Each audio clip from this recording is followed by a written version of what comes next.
Halo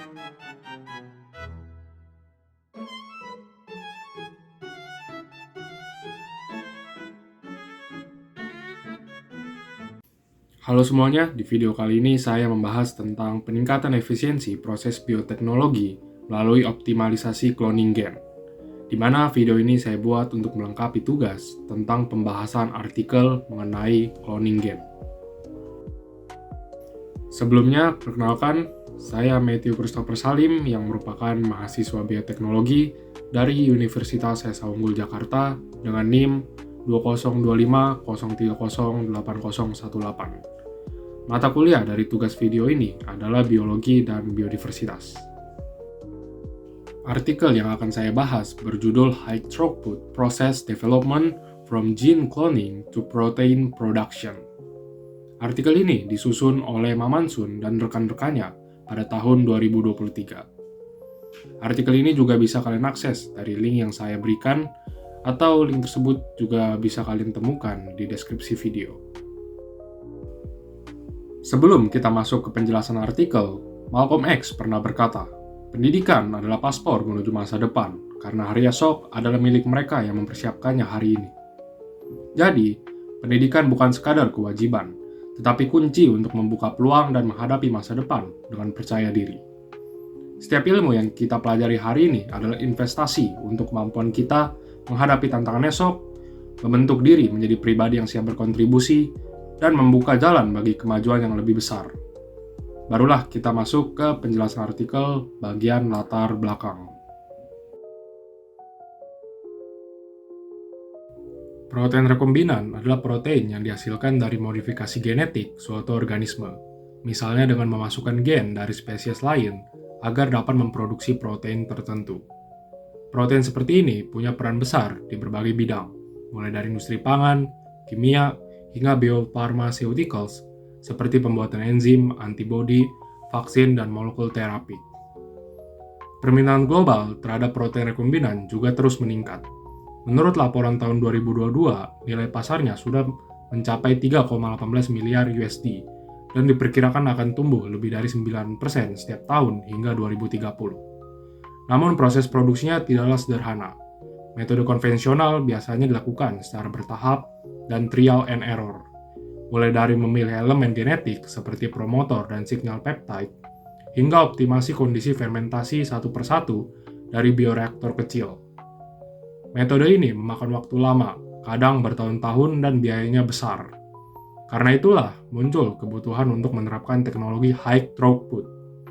Teknologi ini memungkinkan banyak percobaan dilakukan secara paralel, otomatis, dan dalam skala kecil, sehingga proses bisa berjalan lebih cepat, efisien, dan hemat biaya tanpa mengurangi akurasi hasil. Selanjutnya, kita masuk ke bagian yang pertama, High Throughput Construction of Strain Libraries. Tahapan pertama yang sangat penting dalam produksi protein rekombinan adalah pembangunan strain library. Strain library bisa diibaratkan seperti perpustakaan besar yang berisi ribuan kombinasi strain yang masing-masing membawa variasi elemen genetik yang berbeda. Mengapa ini penting? Karena setiap protein punya sifat yang berbeda, seperti kelarutan, kestabilan, atau efisiensi ekspresi. Jadi peneliti tidak bisa langsung tahu kombinasi genetik mana yang paling cocok untuk menghasilkan protein dalam jumlah yang tinggi dengan kualitas yang baik. Solusinya adalah buat ribuan kombinasi secara sistematis dan cari yang terbaik dengan cara high throughput. Kita masuk pada gambar yang pertama, yaitu Construction of Recombinant Strain Library, di mana pada gambar tersebut diperlihatkan bagaimana konsep strain library dibangun menggunakan prinsip kombinasi genetik. Bayangkan, kita punya 5 jenis promotor yang mengatur seberapa aktif gen diekspresikan, 5 jenis signal peptide yang mengarahkan protein ke lokasi tertentu, 4 skema optimasi gen target, dan 5 jenis host cell atau sel inang yang berbeda. Jika dikombinasikan semua, kita dapat 500 kombinasi strain rekombinan, 5 dikali 5 dikali 4 dikali 5. Dan jika dari setiap strain kita memilih 3 klon terbaik untuk dikonfirmasi, maka total klon yang harus diuji bisa mencapai 1.500 klon. Inilah kekuatan high throughput, bukan hanya membuat banyak kombinasi, tapi juga meningkatkan peluang menemukan strain paling efisien untuk produksi protein dalam waktu yang jauh lebih singkat dibandingkan metode tradisional. Berikutnya adalah bagian 2, yaitu teknik cloning untuk konstruksi strain. Untuk membangun library tersebut, digunakan beberapa metode cloning DNA yang efisien. Ada 3 metode utama, yaitu yang pertama, restriction enzyme-based cloning, lalu yang kedua, recombination-based cloning, dan yang ketiga, ligation independent cloning atau disingkat LIC. Akan saya jelaskan satu persatu. Yang pertama, restriction enzyme-based cloning. Ini metode paling klasik, di mana DNA dipotong menggunakan enzim restriksi seperti E. coli, X-bal, SPEL, dan PSTL, lalu disambungkan dengan DNA ligase. Salah satu sistem yang terkenal dari metode ini adalah BioBrick Assembly, yang memungkinkan penyusunan gen secara modular, seperti menyusun potongan Lego genetik. Terdapat juga metode Tree Antibiotic Assembly, 3A Assembly. Keunggulannya adalah mengurangi tahapan yang memakan waktu seperti pemurnian DNA, tetapi kekurangannya adalah dapat menambahkan 2 asam amino ekstra pada sambungan DNA. Jadi, tidak ideal untuk protein yang memerlukan urutan presisi tinggi. Yang kedua, recombination-based cloning. Metode ini lebih modern dan efisien. Contoh yang paling terkenal adalah gateway cloning, yang memanfaatkan mekanisme rekombinasi dari virus lambda page. Teknologi ini memungkinkan pemindahan gen antar vektor dengan cepat dan akurat, tetapi biayanya cukup mahal. Untuk mengatasi hal itu, dikembangkan metode alternatif bernama SLICE, Seamless Ligation Cloning Extract. SLICE menggunakan ekstrak sel E. coli, biasa yang mengandung enzim rekombinasi alami, sehingga penyambungan DNA bisa dilakukan dalam satu reaksi tanpa enzim mahal. Hasilnya cepat, murah, dan ideal untuk konstruksi dalam jumlah besar. Yang terakhir, ligation independent cloning atau LIC. Metode ketiga adalah LIC yang tidak memerlukan enzim restriksi maupun ligase. Dengan menggunakan T4 DNA polimerase, DNA dibuat memiliki ujung tunggal yang saling melengkapi, sehingga bisa bergabung sendiri melalui proses annealing. Setelah itu, plasmid hasilnya langsung masuk ke dalam sel inang. Metode ini fleksibel, efisien, dan mudah diotomatisasi, sangat cocok untuk pembangunan pustaka genetik dalam skala besar. Masuklah kita ke gambar 3A Assembly, BioBricks Method. Gambar tersebut memperlihatkan alur perakitan DNA menggunakan metode BioBricks. Dalam gambar ada 3 plasmid yang masing-masing membawa bagian DNA berbeda. Ada upstream part, downstream part, dan destination plasmid. Yang pertama yaitu plasmid upstream part, dipotong dengan E. coli dan SPEL. Plasmid kedua, downstream part, dipotong dengan X-bal dan PSTL, dan destination plasmid dipotong dengan E. coli dan PSTL untuk menerima potongan dari 2 plasmid sebelumnya. Hasil akhirnya adalah plasmid rekombinan baru yang memuat kombinasi 2 bagian DNA. Keunggulan sistem ini adalah fleksibilitasnya. Hasil akhirnya bisa terus digunakan ke konstruksi baru secara modular. Selanjutnya adalah gambar SLICE and LIC method. Gambar ini menjelaskan 2 metode ini. Bagian A menunjukkan proses SLICE cloning di mana DNA target dan vektor plasmid memiliki ujung homolog sepanjang 15-19 pasangan basa. Enzim rekombinasi dari ekstrak E. coli membantu menyambungkan keduanya dengan sempurna, tanpa bekas potongan. Bagian B memperlihatkan LIC cloning, di mana DNA diproses dengan T4 DNA polimerase untuk membentuk ujung yang saling menempel, lalu digabung melalui proses annealing. Kedua metode ini menghemat waktu dan biaya, sekaligus memungkinkan pembangunan pustaka DNA dalam jumlah besar secara efisien. Masuklah kita ke bagian yang ketiga, yaitu High Throughput Analytical Technology. Setelah pustaka strain berhasil dibangun, tahap berikutnya adalah menganalisis ekspresi protein. Biasanya untuk mengukur kadar protein digunakan metode SDS page. Tapi, cara ini memakan waktu lama dan tidak cocok untuk ribuan sampel. Oleh karena itu, peneliti menggunakan pendekatan fluoresensi, yaitu dengan menggabungkan gen target dengan GFP, Green Fluorescent Protein, atau variannya seperti EGFT dan SFGFP. Jadi, kalau gen target diekspresikan, maka sampel akan memancarkan cahaya fluoresen.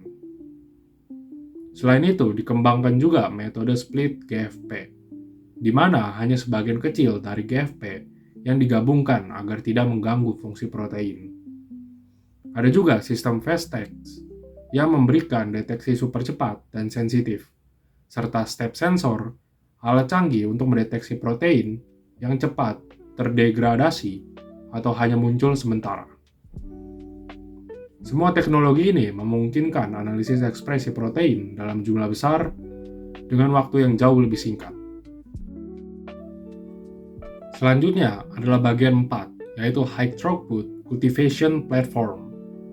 Setelah strain terbaik ditemukan, langkah berikutnya adalah menumbuhkan dan mengoptimalkan kondisi kultur untuk produksi protein secara efisien. Gambar berikut merupakan microfluidic dan microdroplet systems. Gambar ini memperlihatkan dua teknologi utama yang digunakan. Yang pertama, microfluidic based system bagian A. Sistem ini bekerja dalam skala mikroskopik, di mana sel tumbuh di ruang mikro mulai dari dimensi 0D, 1D, 2D, hingga 3D. Kelebihannya adalah kemampuan kontrol yang sangat presisi terhadap faktor seperti nutrisi, oksigen, dan suhu, serta bisa memantau pertumbuhan sel secara real-time. Kekurangannya adalah sistem ini memakai aliran cairan kontinu. Risiko kontaminasi lebih tinggi. Yang kedua, microdroplet technology, bagian B. Teknologi ini membungkus sel dalam tetesan kecil, droplet, di dalam cairan minyak. Setiap droplet bertindak sebagai bioreaktor mini yang terisolasi, sehingga ribuan sampel bisa diuji sekaligus tanpa kontaminasi. Setelah inkubasi, droplet dengan hasil terbaik bisa disortir untuk dianalisis lebih lanjut. Selain dua sistem ini, ada juga microtiter plates, MTPS, yang terdiri dari 6 hingga 1536 sumur kecil. MTPS sering digunakan di laboratorium karena mudah dioperasikan dan bisa dihubungkan dengan alat otomatis seperti pipetting robot dan microplate reader. Untuk tahap lanjutan, digunakan bioreaktor miniatur seperti bioreaktor, micromatrix, AMBR 15F, atau biokuber. Mereka bisa mengontrol pH, oksigen, suhu, dan laju feeding secara otomatis, sehingga sangat efisien untuk simulasi produksi skala kecil sebelum di scale up. Masuk ke bagian 5, yaitu High Throughput Process Development and Optimization. Setelah strain terbaik diperoleh, proses dilanjutkan dengan optimasi proses produksi. Tahap pertama adalah optimasi media menggunakan Design of Experiment, atau disingkat DOE. Metode statistik yang memungkinkan peneliti menguji banyak variabel sekaligus. Kemudian, Sistem Model Predictive Control, MPC, diterapkan untuk menyesuaikan kondisi kultur secara otomatis berdasarkan data prediksi. Dengan kombinasi ini, kondisi terbaik bisa didapatkan lebih cepat, akurat, dan efisien. Tahap kedua adalah optimasi fermentasi, yaitu menyesuaikan parameter penting seperti pH, kadar, oksigen terlarut, kecepatan pengadukan, dan laju feeding. Proses ini dilakukan menggunakan mini bioreaktor seperti AMBR 15F atau biokuber yang memiliki kontrol individual untuk setiap unit bioreaktor. Berikut adalah gambar high throughput workflow from gene to protein. Gambar ini menggambarkan alur lengkap pengembangan proses produksi protein rekombinan dengan pendekatan high throughput. Langkahnya meliputi yang pertama, konstruksi strain library membangun ribuan kombinasi genetik. Yang kedua, screening bertahap, multi-round screening yang terdiri dari 3 tahap. Yang pertama, di microtiter plates untuk ribuan klon, Lalu tahap kedua di bioreaktor mini sekitar 50 hingga 100 klon, dan tahap ketiga yaitu di sistem fermentasi paralel sekitar 10 klon terbaik. Langkah ketiga yaitu optimasi proses produksi menggunakan kombinasi dough dan MPC. Langkah keempat, scale up ke bioreaktor besar sambil mempertahankan kestabilan dan efisiensi produksi. Diagram ini menunjukkan bagaimana setiap tahap saling terhubung, menciptakan sistem yang cepat, efisien, dan siap diaplikasikan pada industri bioteknologi modern. Bagian artikel berikutnya adalah current limitation atau keterbatasan saat ini. Meski teknologi ini sudah sangat maju, masih ada beberapa keterbatasan. Belum semua laboratorium menerapkan integrasi penuh dari awal hingga akhir proses. Selain itu, hasil yang diperoleh pada skala kecil tidak selalu identik ketika diperbesar ke skala industri. Karena faktor-faktor seperti perbedaan distribusi oksigen atau nutrisi. Selain itu, heterogenitas sel, yaitu perbedaan perilaku antar sel dalam kultur, juga masih menjadi tantangan besar dalam menjaga kestabilan produksi. Bagian terakhir dari artikel ini adalah kesimpulan dan arah masa depan. Kesimpulannya, teknologi high throughput telah membawa perubahan besar dalam dunia bioteknologi.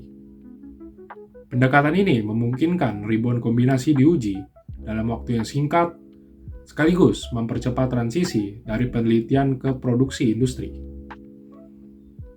Kedepannya, integrasi AI dan machine learning akan makin penting.